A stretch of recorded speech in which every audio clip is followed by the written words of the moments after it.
सत्य समाचार, तटस्थ समाचार, समाज बदल्ने हाम्रो अभियान। नमस्कार, यो हो टाइम समाचार। म वीरेन्द्र मन्सुर गरौं 73 जनामा कोरोना संक्रमणको पुष्टि सम्बन्धी प्रसंगबाट।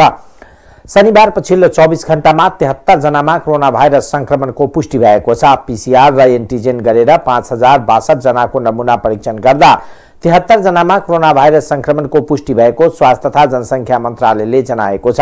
त्यस्तै 192 जना कोरोना संक्रमित निको भएका छन्। यो सहित कोरोना संक्रमण मुक्त हुनेको संख्या 9,60,878 जना पुगेको छ। पछिल्लो 24 घण्टामा कोरोना संक्रमणका कारण कसैको पनि ज्यान गएन। अहिले नेपालमा 5050 जना कोरोना भाइरस सक्रिय संक्रमित रहेका छन्। यसैबीच शनिबार पछिल्लो 24 घण्टामा 1,01,304 जनाले कोरोना विरुद्धको खोप लगाएको स्वास्थ्य तथा जनसंख्या मन्त्रालयले जनाएको छ।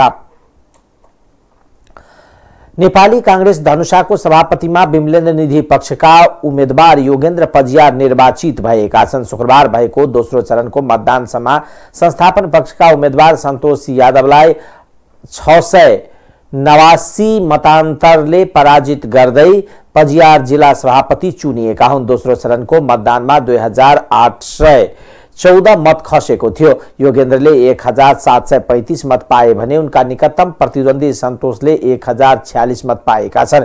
33 मत भने बदर भएको छ। यसअघि सोमबार भएको पहिलो चरणको मतदानमा पजियारले 1248 मत पाएका थिए भने सन्तोषले 882 र शेखर कोइराला समूहका उम्मेदवार दिनेश पर्सैलाले 630 मत पाए। कुनै उम्मेदवारले 51% मत ल्याउन नसक्दा दोस्रो चरणको मतदान भएको थियो। पहिलो चरणमै प्रतिस्पर्धाबाट बाहिरिएका कोइराला पक्षका उम्मेदवार पर्सैलाले पजियारलाई समर्थन गरेका थिए।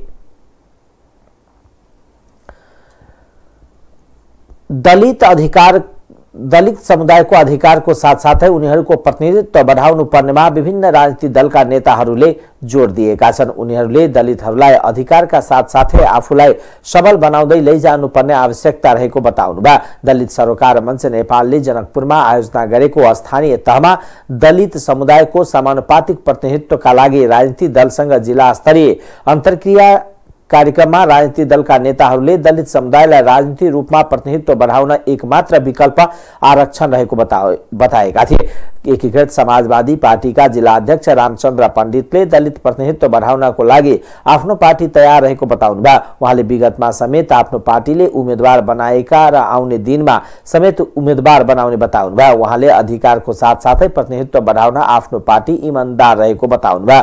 त्यसैगरी लोकसभाका जिल्ला अध्यक्ष एवं प्रदेशसभा सदस्य परमेश्वर शाहले प्रदेश सरकारले दलितहरूको प्रतिनिधित्व बढाउन धेरै कामहरू गरेको बताउँदै विभिन्न निकायहरूमा आरक्षणको व्यवस्था गरेर उनीहरूलाई राजनीतिक रूपमा सबल र नेतृत्वदायी भूमिकामा पुर्याउने प्रयास गरेको बताउनुभयो। त्यतिबेला पनि दलितहरूले अपेक्षा गरेका कामहरू गरे, उम्मेदवार बनाइयो। तर आउने चुनावमा पनि म जिल्ला अध्यक्षको नाताले म भन्न चाहन्छु, म खास ठाउँमा दलितमा योग्यता क्षमता भएकाहरूलाई बाइपास नगर, त्यसलाई केमा सम्भव छ, उहाँलाई मेयरमा सम्भव छ कि वडाध्यक्षमा सम्भव छ कि वडा सदस्यमा सम्भव छ, त्यसलाई लानै पर्छ।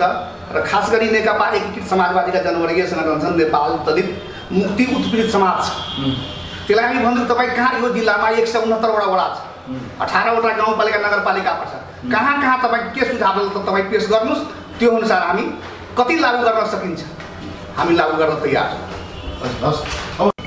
हाम्रो पार्टीले यी दलित र महिला हामीबाट के अपेक्षा राखेको छ एउटा कुरा त्यो हो। र अर्को कुरा तपाईँले भनेअनुसार दलित र महिलाको प्रतिनिधित्व बढाउन के रणनीति अवलम्बन गर्ने कुरा हो। हेर्नुहोस्, यो दुईटै कुराले जिल्लाले मात्रै यो रणनीति अवलम्बन कुरा होइन, यो त पार्टीले गर्ने कुरा हुन्, हाम्रा केन्द्र कमिटीले गर्ने कुरा हुन्।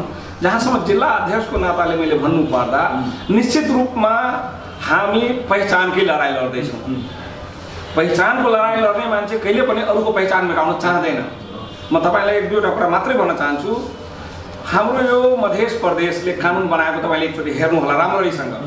संविधानले जुन कुराको ग्यारेन्टी गरेको छ 6वटा क्लस्टर यो नेपालभरिमा, हामीले त 6वटा क्लस्टरकै जनसङ्ख्याको हिसाबले आरक्षणका व्यवस्था गरेका छौँ, जसमा यो निर्वाचन पर्दैन है। हाम्रो अधिकार निर्वाचन को कानुन बनाउने, निर्वाचन सम्बन्धी रणनीति बनाउने हाम्रो अधिकारभित्र पर्दैन। यो केन्द्रले गर्ने हो, केन्द्रीय सरकारले गर्ने हो, संघीय सरकारले गर्ने हो, संविधानले गर्ने हो। संविधानभन्दा बाहिर गएर हामीले गर्यो त्यो लागू नै हुँदैन। तपाईले बुझ्नु भएकै कुरा हो। जहाँसम्म दलितले निश्चित रूपमा, दलितले मात्रै होइन महिलाले पनि सरकारले कानुन बनाउँदैमा हुँदैन त्यसको प्रयोग भएको भएन। अनि त्यो विरुद्ध चाहिँ उहाँहरूले आँट गर्न सक्नु पर्यो, त्यो रिट हाल्नलाई, मुद्दा हाल्नलाई। होइनन् भने म कहाँ जो दलित छन् ऊ मेरो एगेन्स्टमा जानै मान्दैन। त्यस्तै एमालेमा होला, त्यस्तै काङ्ग्रेसमा होला। हुन त दुईटा ठुला पार्टी यहाँ आएकै छैन, माओवादीमा होला, एकीकृतमा होला, सबैमा होला। यो विरुद्धमा चाहिँ जसरी अघि मैले तपाईँको एउटा स्टेटमेन्ट हेरेँ नि कि हामी चाहिँ सबै दलितलाई मिलाएर उम्मेदवारी दिने, त्यसको पक्षमा लाग्ने। जुन दिन उहाँहरूले यो मुहिम खडा गर्नुहुन्छ नि सबै राजनीतिक दलको कान खडा हुन्छ कि दलितहरू एक भए। होइन भने जहिलेसम्म उहाँले भातृ सङ्गठन बन्नुहुन्छ नि भने त्यो चाहिँ उपलब्धि हुँदैन है। भातृ सङ्गठन भएर मेरो पार्टीको भातृ दलित के अरे लोकतान्त्रिक दलित सङ्घको कसैलाई म अध्यक्ष बनाइदिन्छु, कसैलाई नगरको अध्यक्ष बनाइदिन्छु, कसैलाई गाउँको अध्यक्ष बनाइदिन्छु। जबसम्म त्यो मेरो भातृ सङ्गठनको दलित के अरे विङको रूपमा मात्रै काम गर्नुहुन्छ भने मूल प्रभावमा कसरी आउन सक्छ? मूल प्रभावमा त म बस्छु नि त। त्यो कुराको चाहिँ जबसम्म हेक्का हुँदैन, चाहे राजनीतिक दल होस् या इभन दलितका हाम्रा साथीहरूलाई कि हामी जसको सवाल उसको नेतृत्व भन्ने हिसाबले गर्दैन भने हामी कुरा यहाँ जति ठुलो गरौँ भने केही। शाहले आरक्षणको व्यवस्था गरिएको खण्डमा आफै दलित समुदायको प्रतिनिधित्व बढ्ने बताउनुभयो। कार्यक्रमको सहजीकरण मधेस मामिलाका जानकार डाक्टर विजय मिश्रले गरेका थिए। जनकपुर धाम उपमहानगरपालिका वाडा नम्बर 7 स्थित दीना भद्री टोलमा सोही वाडाका वाडा अध्यक्ष जानकी राम शाहले दलित दलानको एक कार्यक्रम बीच उद्घाटन गरेका छन्। करिब 2.5 कट्ठा जग्गाको 2 कोठे भवन तथा शौचालय सहित रहेको सो भवन निर्माणमा 15 लाख रुपियाँ खर्चिएको वाडा अध्यक्ष शाहले बताउनुभयो। समाजसेवी रामचन्द्र प्रसाद शाहको अध्यक्षतामा भएको कार्यक्रममा दलित दलान उद्घाटन समारोहका प्रमुख अतिथि समेत रहेका वाडा अध्यक्ष शाहले यो दलान निर्माण यहाँका दलित समुदायहरूलाई बिहेबारी, भोजभते तथा आपद विपदमा सहयोग हुने मध्यनजर राखी निर्माण गरिएको बताएका छन्। रौतहटमा शंकास्पद वस्तु फेला परेको ईटा भएको पुष्टि भएको छ। शनिबार चन्द्रनिगाहपुर गौर सडक खण्डमा चन्द्रनिगाहपुर नगरपालिका मोथियाही स्थित राजमार्गको बीचमा टालोले बेरेर राखिएको अवस्थामा शंकास्पद वस्तु फेला परेपछि बिहान 6 बजेदेखि 9 बजेसम्म सवारी आवागमन अवरुद्ध भएको थियो। सुरक्षाकर्मीले बिहानदेखि सो खण्डलाई नियन्त्रणमा लिएर आवत जावत बन्द गरेका थिए। सदरमुकाम गौरबाट बिहान 10 बजे घटनास्थल पुगेका नेपाली सेनाको बम डिस्पोजल टोलीले उक्त शंकास्पद वस्तु ईटा भएको पुष्टि गरेको रौतहटका प्रहरी प्रमुख एसपी विनोद घिम्रेले बताउनुभयो। नेपाली कांग्रेस सप्तरीको नयाँ कार्य समितिका लागि भएको निर्वाचनमा सभापति बाहेकको पदाधिकारीमा संस्थापन पक्षका उम्मेदवारहरू विजय भएका छन्। सभापति पदमा शेखर कोइराला समूहका रामदेव शाहले सभापतिमा संस्थापन पक्षका उम्मेदवारलाई पराजित गर्दै निर्वाचित भएका थिए। सभापतिको परिणाम आइसकेपछि शुक्रबार बिहानबाट पदाधिकारी मतको गणना सुरु गरिएको थियो। शनिबार दिउँसो सम्पन्न पदाधिकारी गणनाको मत परिणाम अनुसार उपसभापति, सचिव र सहसचिव पदमा सबै संस्थापन पक्षका उम्मेदवार विजय भएका छन्। उपसभापतिमा संस्थापन समूहका उम्मेदवार रामकुमार यादव, सचिवमा प्रभु नारायण चौधरीले 1182 र सनत मण्डलले 1075 मत प्राप्त गरी विजय भए। त्यस्तै सहसचिव पदमा घनश्याम शाहले 1265 र मनोज खड्काले 1086 मत प्राप्त गरी विजय भए। पटक पटक स्थगित हुँदै आएको कांग्रेसले सप्तरीको निर्वाचन मंगलबार भएको थियो। सभापति र पदाधिकारी पदको गणना सकिएपछि अब सदस्य र महासमिति सदस्य पदको मतगणना गर्ने तयारी गरिएको छ। वीरगंज महानगरपालिकाका मेयर विजय सराबगी नेकपा एमालेमा प्रवेश गर्नुभएको छ। जनता समाजवादी पार्टी नेपालबाट वीरगंजको मेयरमा निर्वाचित सराबगी आफ्नो समर्थक सहित एमाले प्रवेश गर्नुभएको हो। सराबगीलाई शनिबार एमाले अध्यक्ष केपी शर्मा ओलीले पार्टी प्रवेश गराउनु भएको हो। सराबगीलाई पार्टी प्रवेश गराउने कार्यक्रममा प्रभु शाह, रघुवीर महासेठ जस्ता मधेसका प्रभावशाली नेता समेत उपस्थित थिए। आगामी स्थानीय तहको चुनावमा पुनः वीरगंजको मेयर उम्मेदवारी दावी गर्दै आउनुभएका सराबगी केही समय अगाडिदेखि नै एमाले प्रवेशका लागि नेताहरूसँग परामर्शमा हुनुहुन्थ्यो। जसपा अध्यक्ष उपेन्द्र यादवले केन्द्रीय सदस्यमा प्रदीप यादवलाई कारबाही गरेर मेयर सराबगीलाई केन्द्रीय सदस्य बनाएका थिए। तर उनी केन्द्रीय सदस्य मात्र होइन, पार्टी नै त्याग गरेर एमालेमा प्रवेश गरेका छन्। जसपाबाट असन्तुष्ट रहेका सराबगी एमालेबाट पुनः टिकट लिएर पुनः महानगरपालिकाको मेयरमा चुनाव लड्ने भएका छन्। एमालेले मेयरको टिकट दिने कन्फर्म गरेपछि सराबगी पार्टी प्रवेश गरेका हुन्। उनले पार्टी प्रवेशपछि सञ्चारकर्मीसँग भने, जसपा भित्रबाट मलाई असहयोग भयो, काम गर्ने वातावरण नै दिएन, त्यही भएर मैले सो पार्टी परित्याग गरेको हुँ।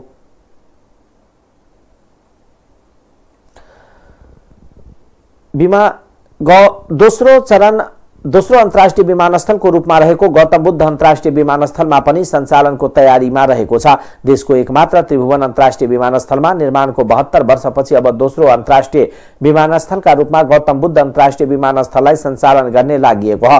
राष्ट्रिय गौरवको आयोजनाको रूपमा रहेको भैरवा रूपन्देहीमा निर्माण गरिएको गौतम बुद्ध विमानस्थलमा व्यावसायिक उडानको तयारीसँगै अब 2 अन्तर्राष्ट्रिय विमानस्थल सञ्चालनमा हुनेछ। आउँदो जेठ 2 गतेदेखि व्यावसायिक रूपमा सञ्चालनमा ल्याउने तयारीका साथ यान्त्रिक परीक्षण उडान सम्पन्न गरी विमानस्थलमा आउँदो वैशाख 1 गतेदेखि परीक्षण उडान हुँदैछ। जेठ 2 गतेदेखि व्यावसायिक उडान सञ्चालन गरिने नियामक नेपाल नागरिक उड्डयन प्राधिकरण क्यानले जनाएको छ। त्रिभुवन अन्तर्राष्ट्रिय विमानस्थलकै क्षमतामा गौतम बुद्ध अन्तर्राष्ट्रिय विमानस्थल सञ्चालन हुनेछ। कुल 92 लाख यात्रु क्षमताको त्रिभुवन अन्तर्राष्ट्रिय विमानस्थलको विकल्पको रूपमा पनि गौतम बुद्ध विमानस्थललाई हेरिएको छ। मौसम खराबी भएको अवस्थामा काठमाडौँ विमानस्थलमा अवतरण गर्न नसकेका जहाज भैरवा विमानस्थलमा सहजै अवतरण गर्न सक्ने गरी यान्त्रिक प्रणाली जडान गरिएको छ। नेकपा एमालेका अध्यक्ष केपी शर्मा ओलीले आगामी वैशाख 30 गते हुने स्थानीय तह निर्वाचनमा राष्ट्र सेवक कर्मचारीलाई स्वतन्त्र र निष्पक्ष भएर काम गर्न सुझाव दिनुभएको छ। नेपाल निजामती कर्मचारी संगठनको 11औं राष्ट्रिय अधिवेशनको उद्घाटन गर्दै उहाँले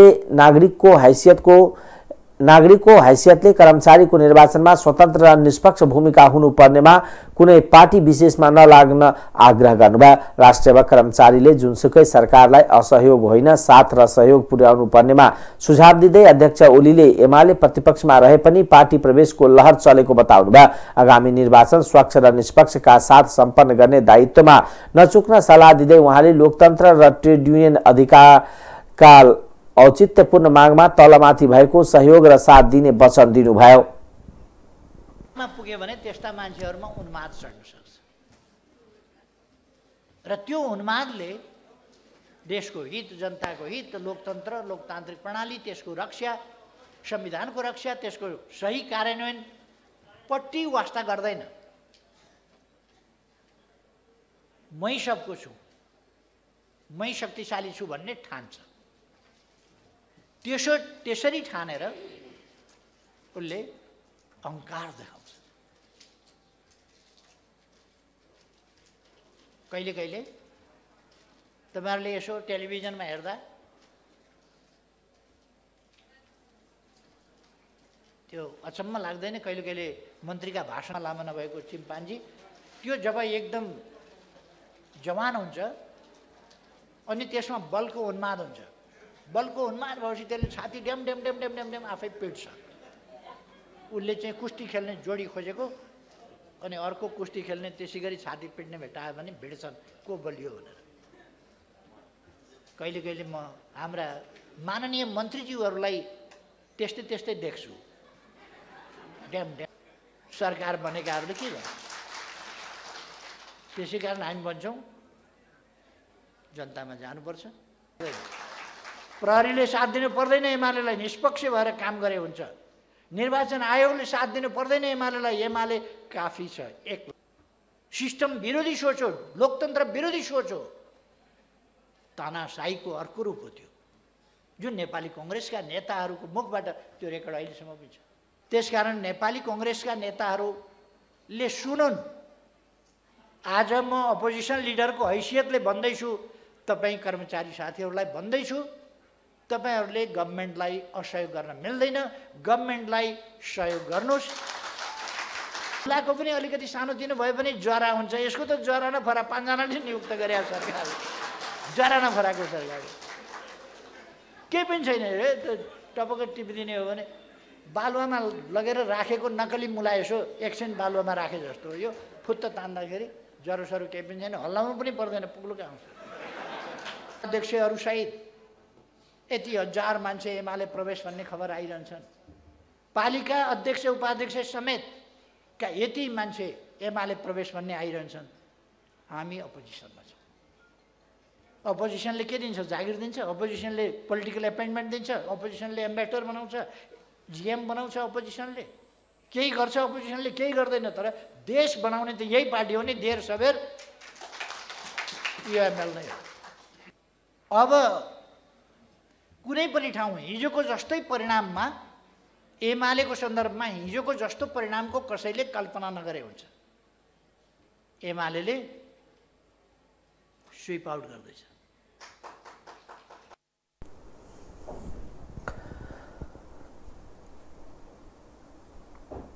अध्यक्ष ओलीले देशको अर्थतन्त्र ध्वस्त अवस्थामा पुग्दै गरेको बताउँदै निर्वाचन माध्यमबाटै पुनः सरकारमा आउने दाबी गर्नुभयो।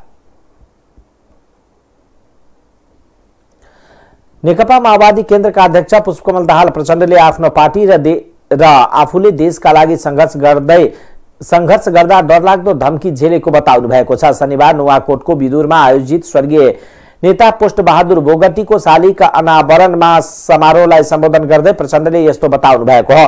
राष्ट्रिय स्वाधीनताको पक्षमा कसैको दबाव र धम्कीसँग नझुकी संविधान निर्माण गर्दा आफूले डरलाग्दो दबाव र धम्की झेलेको उहाँको भनाइ छ। राष्ट्रिय स्वाधीनताको पक्षमा कसैको दबाव र धम्कीसँग नझुकी संविधान बनाएका थियौं। अब सबैभन्दा ठूलो दबाव विदेशबाट माओवादी केन्द्र र अध्यक्ष प्रचण्डले झेलेको छ। प्रचण्डले भन्नुभयो, इतिहासमा डरलाग्दो दबाव र धम्की झेलेको हो। दबाव र धम्कीबाट झुक्दैन भनेर संविधान जारी भएको। अहिले समेत अमेरिकी विकास सहायता मिलेनियम च्यालेन्ज कर्पोरेसन एमसीसी पारित गर्दा त्यही अवस्था आएको उहाँको भनाइ छ। एमसीसी पारित गर्दा केही समस्या देखिए पनि अहिले समाधान भइसकेको उहाँले प्रश्न पार्नुभयो। एमसीसी पारित हुँदा देश र पार्टीभित्र के होला भन्ने चिन्ता देखिए पनि त्यो समाधान भएको उहाँको भनाइ छ। राष्ट्र नै विभाजित हुने जस्तो परिस्थितिमा फेरि एकचोटि माओवादी केन्द्र नै अगाडि बढेर संसदको 12 बुन्दे घोषणा मार्फत देश र राजनीतिलाई एकताबद्ध गरेको प्रचण्डको भनाइ थियो। त्यसैगरी उहाँले यसले स्वयं आफ्नो पार्टीभित्र के होला भन्ने चिन्ता बढ्यो, तर विधिसङ्गत ढङ्गले पार्टीलाई एकताबद्ध गरेर लान र एमसीसी लगायतका विषयमा छलफल गरेर अगाडि बढ्ने निष्कर्ष निकालेको प्रचण्डले बताउनुभयो। माओवादीले गरेको योगदानलाई जनताले अब न्याय गर्ने विश्वास समेत व्यक्त गर्नुभयो। कार्यक्रममा प्रचण्डले नेता बोगटीको राजनीतिक निष्ठा र चरित्रको बारेमा लामो चर्चा गर्नुभएको छ। बोगटीका जीवनबाट सबैले राजनीतिक प्रेरणा पाएको उहाँको भनाइ छ। बोगटी निर्भीक नेता भएको भन्दै प्रचण्डले प्रशंसा गर्नुभएको हो। नेकपा एकीकृत समाजवादीका नेता एवं पूर्व प्रधानमन्त्री झलनाथ खनालले नेपाली कांग्रेस र एमालेले सबै ठाउँमा जित्छ भन्नु पैसाको धाक भएको आरोप लगाउनु भएको छ। शनिबार नेकपा एकीकृत समाजवादी इलाम काठमाडौँ सम्पर्क मञ्चको कार्यक्रममा बोल्दै सम्मानित नेता खनालले यस्तो बताउनु भएको हो। उहाँले नेपाली कांग्रेसका गठबन्धनसँग मिलेर चुनावमा नजाने पक्षमा रहेको नेताहरूले पैसाको धाक लगाएर पहिलो नम्बरमा आफूलाई निर्वाचन हराउने निर्णय गरेको आरोप लगाउनुभयो। सम्मानित नेता खनालले नेपाली कांग्रेस र नेकपा एमाले पार्टी निर्वाचनमा पैसाको बोरा लिएर जाने पार्टी भएको आरोप समेत लगाउनुभयो। उहाँले आफ्नो पार्टीसँग कुनै पैसा नभएको बताउँदै जनता र सर्वहारा वर्गको पार्टीको रूपमा नेकपा एकीकृत समाजवादी रहेको दावी गर्नुभयो। नेता खनालले निर्वाचनका लागि आफ्नो पार्टीले विचार नीति प्रतिबद्धताको कुरा अघि सारेर व्यावहारिक रूपले अघि बढ्ने बताउनुभयो। नेता खनालले देशको परिस्थिति नयाँ मोडतिर अघि बढिरहेको उल्लेख गर्दै नेपालमा उल्टो तरिकाबाट निर्वाचनको प्रक्रिया भइरहेको बताउनुभयो। त्यही ढङ्गले बढी गर्छन् पनि हामी सबै जित्छौँ भनिरहेको छ नि के काङ्ग्रेसहरूले। त्यो सबै धाक के हो भने पैसाको धाक हो, अरू केहीको पनि होइन। तर कतिपय अब काङ्ग्रेसहरू खास गरी प्रधानमन्त्री चाहिँ होइन हामी एकताबद्ध भएरै जानुपर्छ है, यो गठबन्धन कायम राखेर जानुपर्छ है भनेर भन्दैछन्। कङ्ग्रेसले त दुईवटा जात प्रष्ट छ। अब नेतृत्वले जे निर्णय गर्छ त्यही हुन्छ। अब त्यो सबै ठाउँमा हर वार्डमा हुन्छ कि हुँदैन त्यो हामीले हेर्नुपर्छ। जहाँ सम्भव हुन्छ त्यहाँ गर्ने हामीले, सबै ठाउँ सम्भव भएन भने, जहाँ सम्भव हुँदैन भने त्यहाँ एक्लै जाने, पहल गरेर मिलिनु। अहिले एक्लै परियो के हुन्छ, हारिन्छ होला क्या भनेर चुप लाग्ने कुरा छैन। हामी भिड्नुपर्छ, जति मात्रामा सकिन्छ त्यहाँबाट सुरु गर्नुपर्छ। नेक्स्ट इलेक्सनमा हामी पक्का जित्छौँ, अहिले तयारीको कुरा हो। त्यसो हुनाले हामीले अहिले नै सकेसम्म जित्ने हिसाबले तयारी गर्ने, अब कति मात्रामा सकिन्छ त्यो हिसाबले हामीले अगाडि बढ्ने, त्यो ढङ्गले अगाडि बढ्नुपर्छ। तर यसरी बढ्दा अरू बोरामा पैसा लिएर आउँछन्, अब केपी ओली पनि बोरामा पैसा लिएर जान्छन्। अस्ति एउटा बैठक भयो यहाँ, खास गरी चाहिँ काङ्ग्रेसका मान्छेहरू, काङ्ग्रेसका ती मान्छेहरू जो अहिले एकता चाहँदैन, तिनीहरूले एउटा बैठक गरे।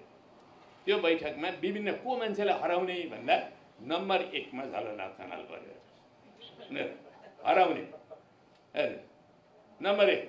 अनि अब उनीहरूले त्यही ढङ्गले प्रयत्न गर्छन् त्यहाँ है। अर्को अब एमालेको अर्को बैठक हो र बैठक गरेर उनीहरूले के गरे भन्दाखेरि कहाँबाट क्याम्पेन सुरु गर्ने भन्दा इलाम क्षेत्र नम्बर 1 बाट र केपी ओलीलाई लाने अरे उनीहरूले 6 गते त्यहाँ फिक्कलमा एउटा सभा गर्छन् अरे। त्यो सभा कत्रो गर्छन्, कतिजना भेला हुन्छन् त्यो हेर्न बाँकी नै छ। तर चाहिँ नि उनीहरू त्यसो गर्दैछन् र त्यति मात्र होइन, उनीहरूले पनि बोरामै यो पैसा लाने है। यहाँ त एउटै केसबाट 18 अरब खाएको कुरा आइरहेको छ। अब हामीले समातेर जेल हाल्न त सकेका छैनौँ है, त्यो कुरा बिस्तारै होला। तर चाहिँ नि उनीहरूसँग नि बोरामा पैसा छ। त्यसो हुनाले हामी, तर हाम्रो पार्टी भनेको चाहिँ सर्वहारा वर्गको पार्टी हो, यो श्रमिक जनताको पार्टी हो। हामी बोरा बनाउँछौँ, हामी चाहिँ नि यो गाउँमा बिजुली ल्याउँछौँ होइन, खानेपानीका योजनाहरू बनाउँछौँ र जनताको हित जे गर्दा हुन्छ हामी त्यो कुरा गरेर नयाँ पार्टी बनाएको हो। र यो विद्रोह भइसकेपछि अहिले 6 महिना भयो। 6 महिनाको बिचमा एउटा राष्ट्रव्यापी पार्टी हामीले बनाइसक्यौँ र अग्रगामी पार्टी हाम्रो पार्टी हुनेछ, त्यो कुरा कसैले पनि रोक्न सक्दैन। देशमा निर्वाचनहरू सामान्यतः राष्ट्रिय निर्वाचन पहिलो हुनुपर्ने र त्यसपछि मात्र प्रदेश र स्थानीय निर्वाचन हुनुपर्ने भन्दै विगतमा ऐन कानुन नबन्दा यी समस्या सृजना भएको उल्लेख गर्नुभयो। नेता खनालले देशमा अझ पनि शोषण, अन्याय र अत्याचार समाप्त नभएको दावी गर्नुभयो।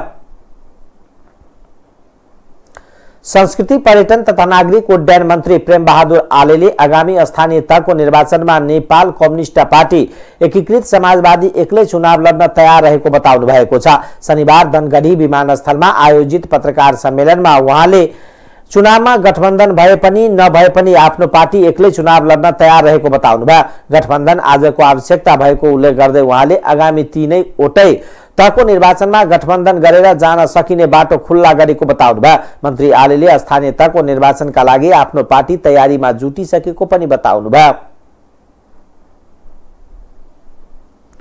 ऊर्जा, जलस्रोत तथा सिंचाई मन्त्री पम्फा भूषालले अन्तर्राष्ट्रिय बजारमा पेट्रोलियम पदार्थको मूल्य बढेसँगै आयात धान्न मुस्किल हुँदै गएकोले अब विद्युतीय उपकरण प्रयोग गर्न आह्वान गर्नुभएको छ।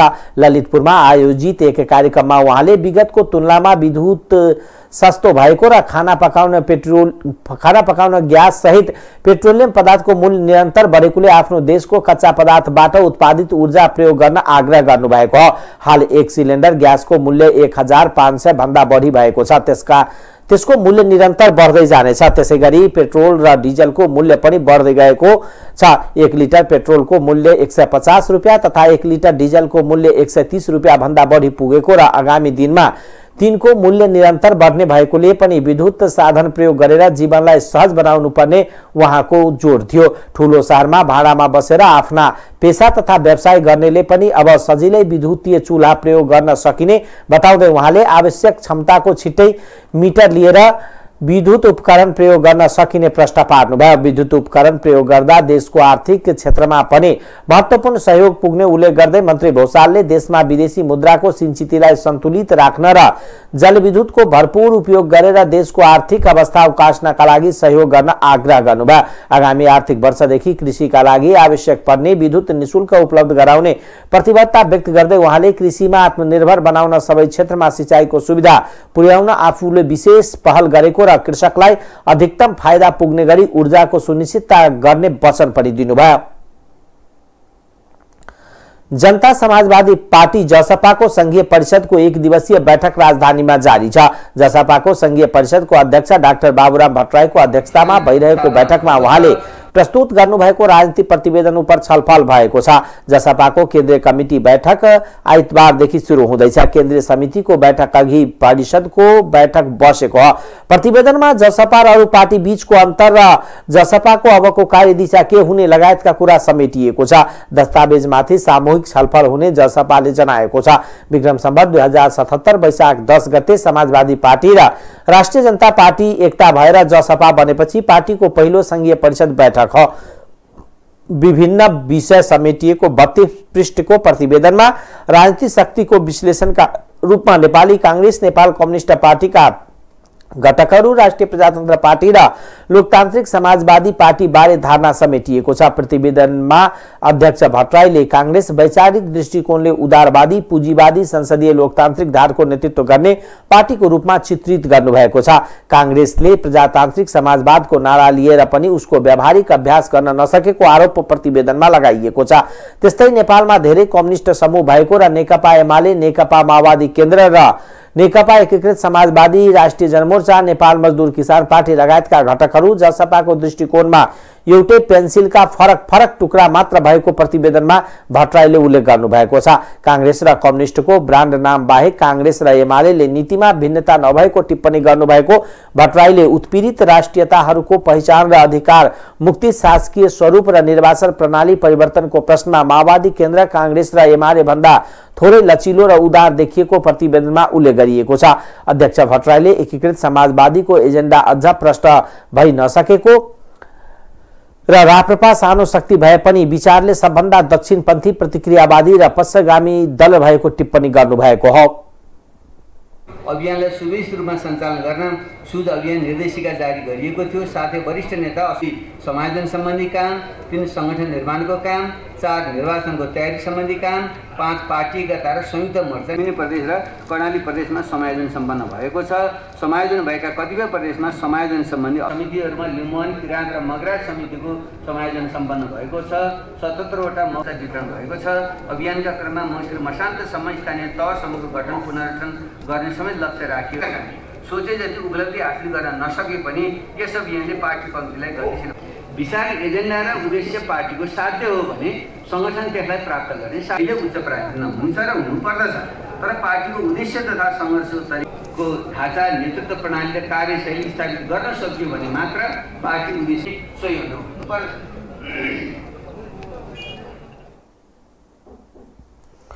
राष्ट्रिय प्रजातन्त्र पार्टीका अध्यक्ष राजेन्द्र लिङ्गदेले प्रमुख राजनीतिक दलहरूको केटाकेटीपनले देश अन्तर्राष्ट्रिय शक्ति राष्ट्रहरूको रणनीतिक प्रतिस्पर्धा गर्ने स्थलमा परिणत भएको बताउनु भएको छ। शनिबार पार्टीको आमसभालाई सम्बोधन गर्न वीरेन्द्रनगर आइपुग्नुभएका अध्यक्ष लिङ्गदेलले एमसीसीको सम्बन्धमा प्रमुख राजनीतिक दलहरूले निभाएको भूमिकाले देशलाई दीर्घकालीन रूपमा क्षति पुर्याउने बताउनु भएको हो। उहाँले प्रमुख राजनीतिक दलको केटाकेटीपनाले देशमा शक्ति राष्ट्रको चलखेल बढेको बताउनु भयो। उहाँले एमसीसी को सम्बन्धमा प्रमुख दलहरू देखाएको भूमिकाका कारण देश अन्तर्राष्ट्रिय शक्ति राष्ट्रहरूको रणनीतिक प्रतिस्पर्धा स्थलमा परिणत भएको हो। यस्तै दुष्प्रयासको असर प्रमुख राजनीतिक दलले मात्र होइन, देश र जनताले पनि बेहोर्नु पर्दछ। यसले देशलाई दीर्घकालीन क्षति पुर्याउँछ। उहाँले 12 बुँदे व्याख्यात्मक टिप्पणी ल्याएर राजनीतिक दलहरूले केटाकेटी पद देखाएको आरोप लगाउनु भयो। अब आर्थिक समाचार।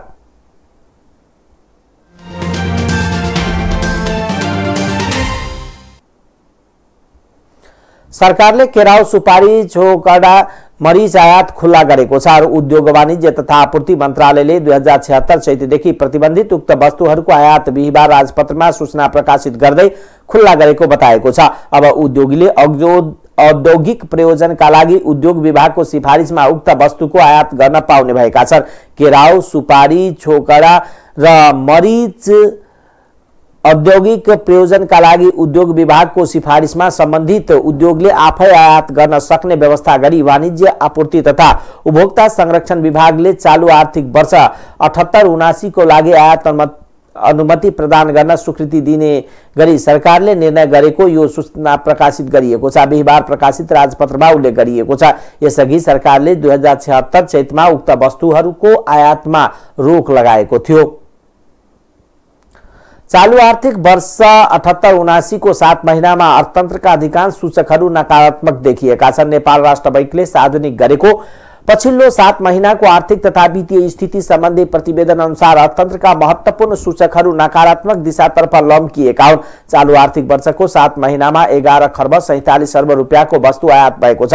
गत आर्थिक वर्षको सोही अवधिको तुलनामा उक्त आयात 42.8% वृद्धि भएको हो। गत आर्थिक वर्षको सोही अवधिमा यस्तो आयात 0.01% मात्र वृद्धि भएको थियो। आयातमा आधारित अर्थतन्त्र भएकोले त्यसको मारमा सर्वसाधारण पर्ने अर्थविदहरूको भनाइ छ। समग्र अर्थतन्त्रका सूचकले देशको अर्थव्यवस्था झनै खस्किँदै गएको देखिएको अर्थविद डाक्टर रेशम थापाले बताउनुभयो। नेपालको अर्थव्यवस्था आयातमा आधारित भएकोले यसको प्रत्यक्ष मारमा सर्वसाधारण परेको उहाँको भनाइ छ। 7 महिनाको अर्थतन्त्रको सूचक हेर्दा सबै नकारात्मक देखिएका छन्। यसको प्रत्यक्ष प्रभाव आम जनतामा पर्नेछ। महँगी पनि गत वर्षभन्दा बढी नै देखियो। अहिलेको अर्थतन्त्रको सूचक हेर्दा आगामी दिनमा महँगी झन चर्किने देखिन्छ। उहाँले राष्ट्र बैंकका अनुसार कुल विदेशी विनिमयको सिंचिती गत असार मसान्तको तुलनामा आर्थिक वर्षको माघसम्ममा 16.2% कमी आएको छ। असार मसान्तमा 1 खर्ब 79 अर्ब रुपियाँ विदेशी विनिमय सिंचिती रहेकोमा माघमा 11 खर्ब 73 अर्ब रुपियाँ मात्र छ। उक्त विदेशी विनिमय सिंचितीले 7.5 महिनाको वस्तु आयात र 6.5 महिनाको वस्तु तथा सेवा आयात धान्न पर्याप्त रहने उल्लेख छ। तर पछिल्लो 1 महिनादेखि सुन, पेट्रोल र डलरको भाव बढेकोले यो तथ्याङ्कमा देखिए जस्तो विदेशी विनिमय सिंचिती नरहने अर्थविदहरूको भनाइ छ। आयातमा आधारित अर्थतन्त्रका कारण डलरको भाव बढेको समयमा पनि नेपालको फाइदा लिन नसकेको थापाको भनाइ छ। त्यस्तै कुल विदेशी विनिमय सिंचिती मध्ये नेपाल राष्ट्र बैंकमा रहेको सिंचिती गत असार मसान्तको तुलनामा 17.7% कमी आएको छ। असार मसान्तमा राष्ट्र बैंकमा 12 खर्ब 44 अर्ब रुपियाँ विदेशी विनिमय सिंचिती रहेकोमा माघ मसान्तमा घटेर 10 खर्ब 24 अर्ब कायम भएको छ। त्यस्तै गरी माघ मसान्तसम्म शोधान्तर स्थिति 2 खर्ब 47 अर्ब घाटामा रहेको छ। गत आर्थिक वर्षको सोही अवधिमा शोधान्तर स्थिति 97 अर्ब 36 करोड रुपियाँ बचत थियो। त्यस्तै 7 महिनाको अवधिमा प्रेषण रेमिटान्स आयातमा पनि कमी आएको छ। गत वर्षको माघ महिनासम्मको तुलनामा चालू आर्थिक वर्षको सोही अवधिमा रेमिटान्स आय 4.9% कमी आई 5 खर्ब 40 अर्ब रुपियाँ कायम भएको छ। गत आर्थिक वर्षको 7 महिनासम्ममा यस्तो आय 10.9% वृद्धि भएको थियो। माघ महिनामा महँगी 5.97% रहेको छ। गत वर्षको सोही अवधिमा महँगी 2.70% रहेको थियो। त्यस्तै फागुन महिनामा भएको युक्रेन रसिया युद्धको प्रभाव नेपाली बजारमा देखिएको भए पनि राष्ट्र बैंकले यो तथ्याङ्कले अहिलेको महँगीलाई नदेखाएको कतिपयको भनाइ छ। अहिलेको तथ्याङ्क राष्ट्र बैंकले पहिला नै विश्लेषण गरेकोले बजारको यथार्थ महँगीको तथ्याङ्क आउन बाँकी रहेको बजारका जानकार बताउँछन्। अब अन्तर्राष्ट्रिय समाचार।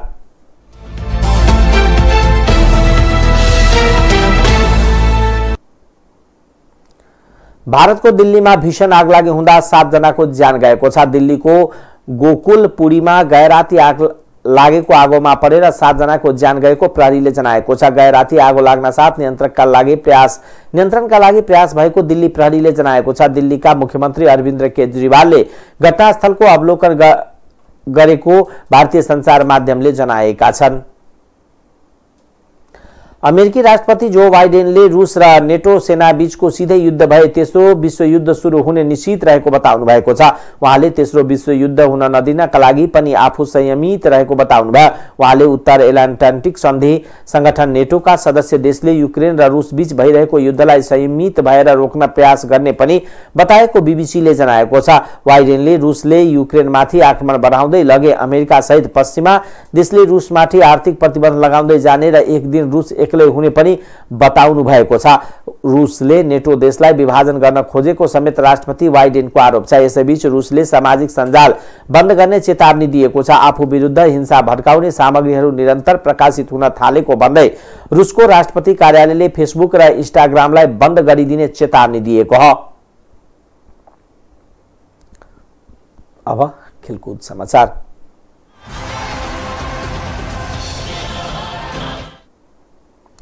नेपाली राष्ट्रिय क्रिकेट टिमले पपुवा न्यू गिनीसँगको 2वटा एकदिवसीय अन्तर्राष्ट्रिय खेल खेल्ने भएको छ। नेपाल क्रिकेट संघ क्यानका अनुसार नेपालले पपुवा न्यू गिनीसँग आगामी चैत 11 र 12 गते घरेलु मैदानमा 2 खेल खेल्ने भएको हो। दुवै खेल कीर्तिपुर स्थित त्रिवी मैदानमा हुनेछ। नेपाल, मलेसिया र पपुवा न्यू गिनी सम्मिलित त्रिकोणात्मक टी20 श्रृङ्खला अघि नेपालले पपुवा न्यू गिनीसँग 1 दिवसीय अन्तर्राष्ट्रिय खेल खेल्ने भएको हो।